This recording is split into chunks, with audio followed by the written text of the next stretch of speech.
या न्यूज बुलेटिनचे सहप्रायोजक आहेत गोकुळ.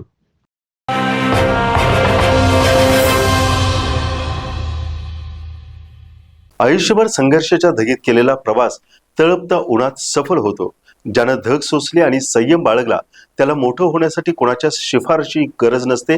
आज निवृत्त होऊन पुन्हा कार्यासाठी प्रवृत्त होणारा सूर्यकांत त्याच पठडीतला आहे, असं गौरवपूर्ण उद्गार माजी प्रशासकीय अधिकारी आणि शिवम आध्यात्मिक आणि सांस्कृतिक प्रतिष्ठानचे अध्यक्ष इंद्रजित देशमुख यांनी काढले.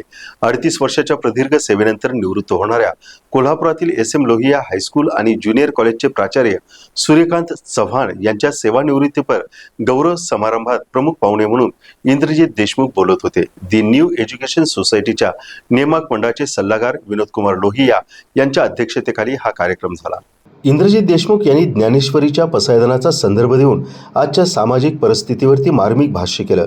त्यांच्या हस्ते सूर्यकांत चव्हाण यांचा सपत्नीक सत्कार करण्यात आला. प्राचार्य सुनील कुमार लवटे यांनी शिक्षण संस्था ज्यावेळी कुटुंब म्हणून पुढे येते त्यावेळी शिक्षकास संस्थेबाबत अभिमान वाटतो असं सांगितलं. प्राथमिक शिक्षण संचालनालयाचे संचालक शरद गोसावी, शिक्षक आमदार जयंत आसगावकर यांनी मनोगतातून कृतज्ञता व्यक्त केली.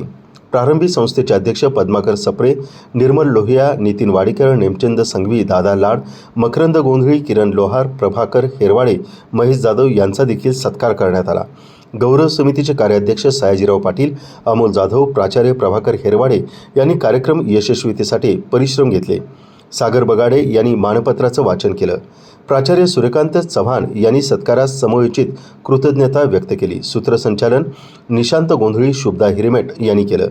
सूर्यकांत या विशेषकांचं देखील प्रकाशन यावेळी करण्यात आलं.